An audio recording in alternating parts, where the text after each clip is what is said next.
Ato ju prek zemrën kjo histori, nëse po na lini një mesazh në komente. Bota magjike dhe bota reale. Në një pyll magjik jetonin vajza Bim dhe motra e saj. Ato jetonin në harmoni me natyrën dhe çdo gjë duke i qetë.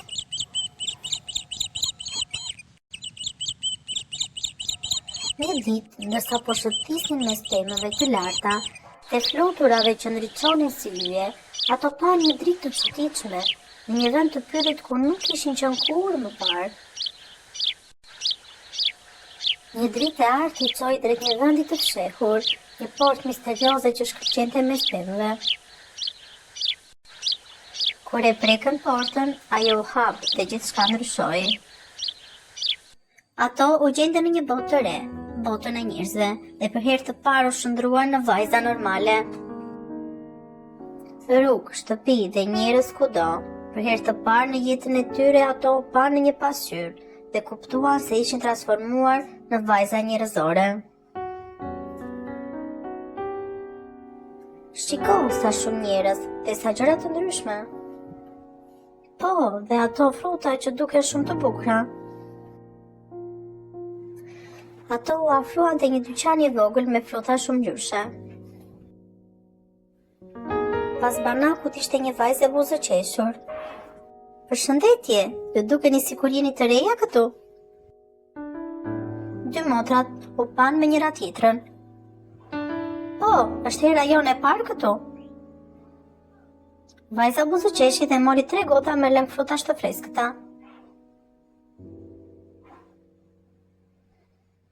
Mirë se erdhët, provoni pak lëng frutash. Dy motrat buzëqeshën të lumtura. Faleminderit, je shumë e mirë. Dhe kështu në atë dyqan të vogël filloi miqësia e tyre e re në botën reale.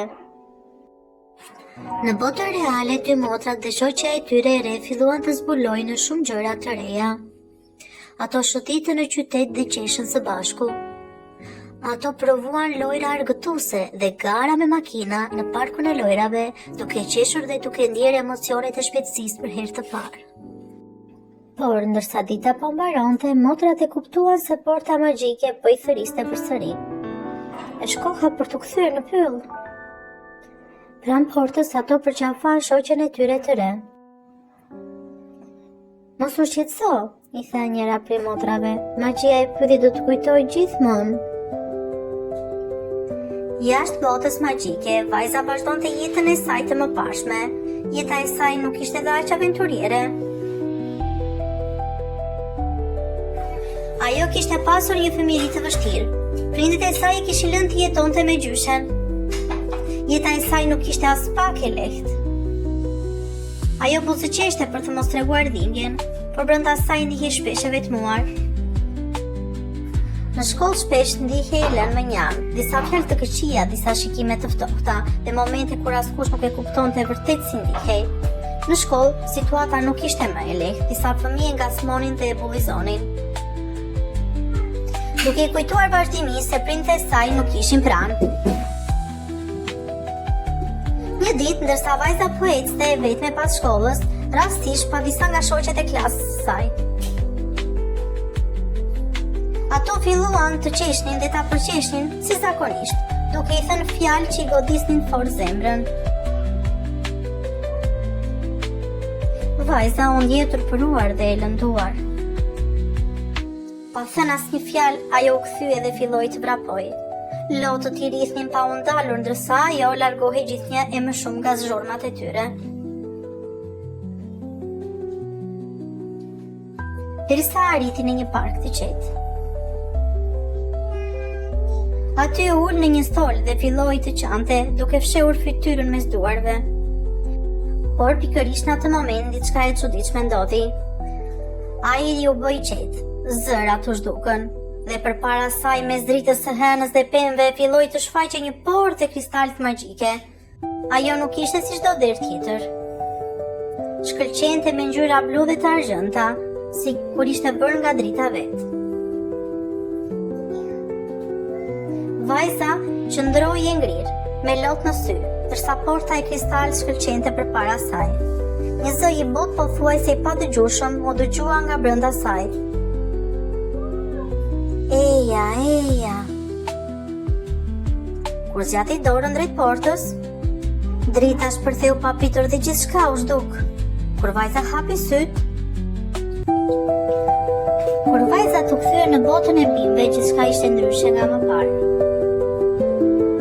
Peshqja ishte e rëndë, si një mjergull që kishte mbuluar çdo gjë. Asera nuk lëvizte më si dikur, dhe lulet që dikur ishin plot jetë, tani qëndronin të fyshkura, sikur koha t'i ishte ndalur. Në atë qetësi të çuditshme, përpara tyre u shfaq mbretëresha e kristalt. Ajo nuk ecte, dukej sikur dridhej me drikës dhe ajrit. Me një zë të butë për të thellë, ajo u tha: "Ju nuk keni ardhur këtu rastësisht.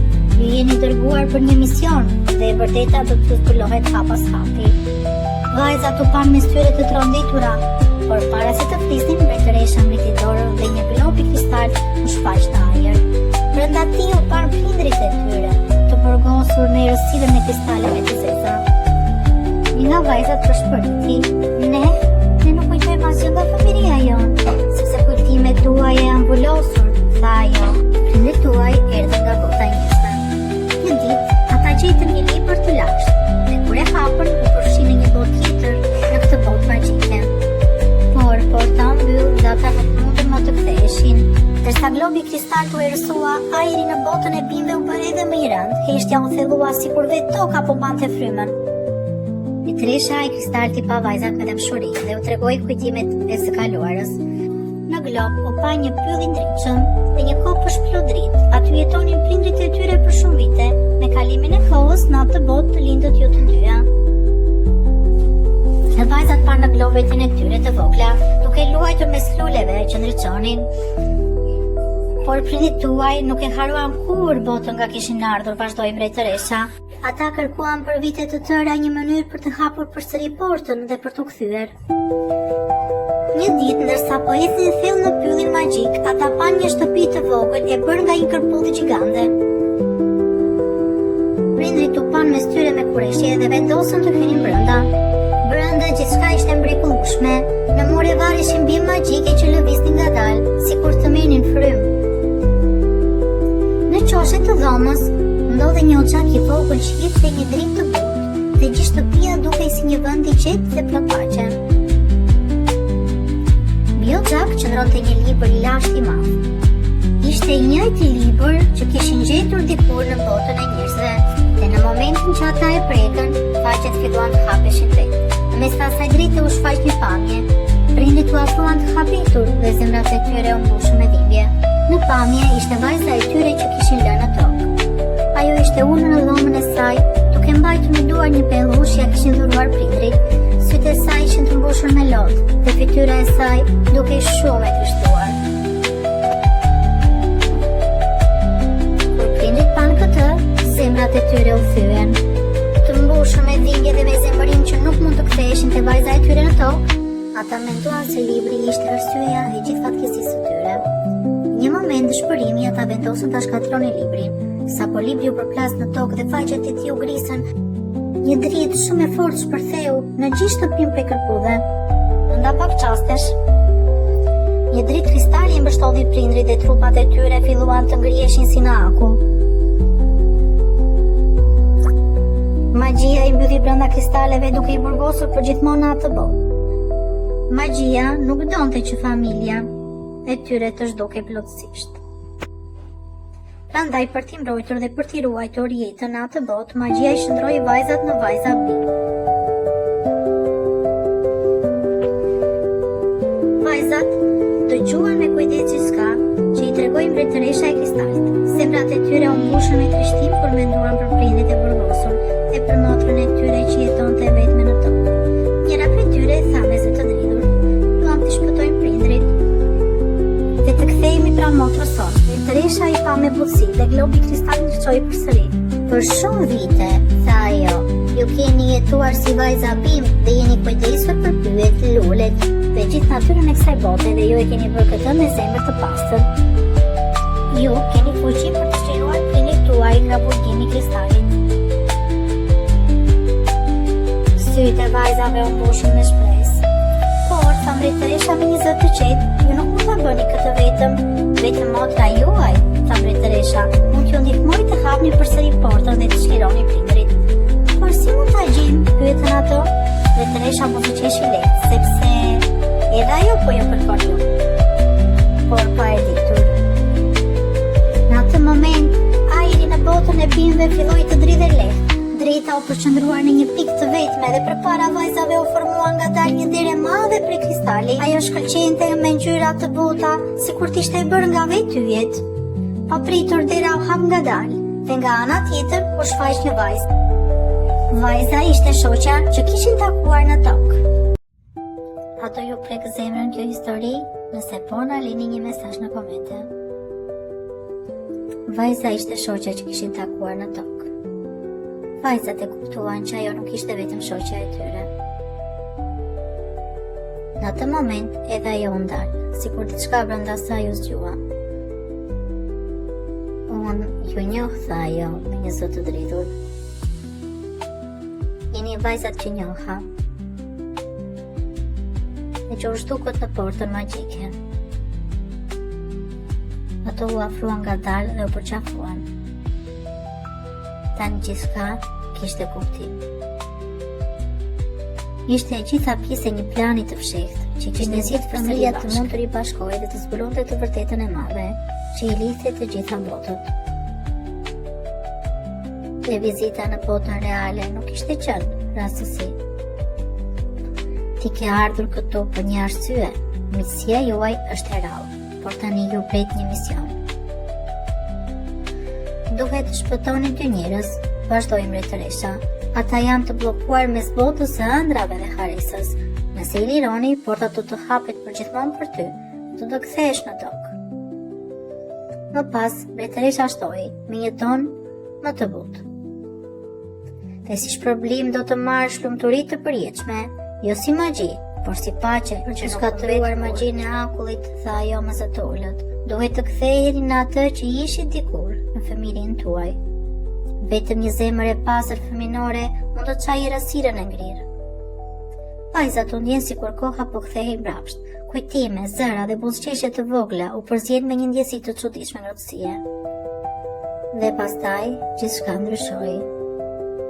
Ishin kthyer në fëmijë dhe në pëllëmbët e tyre shkëlqente një zemër e kristaltë. Përpara tyre u shfaq një pemë, një pjesë e saj mungonte, dhe me duar që dridheshin, aty e ngritën zemrën lart.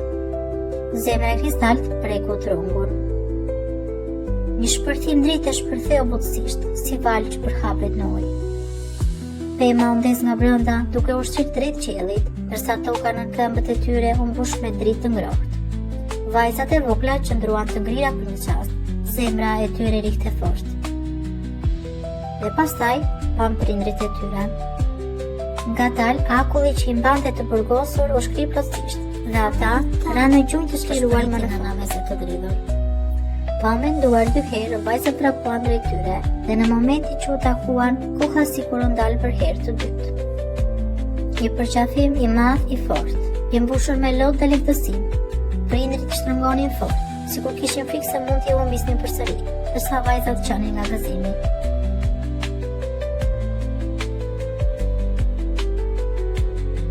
Drita e pemës së kristalit i mbështolli si një mantel i ngrohtë. Ajri u kthye në një rrotullim të lehtë drite dhe për një moment gjithçka u bë e bardhë. Kur hapën syt, ata nuk ishin më në mbretërinë magjike, ishin në botën reale.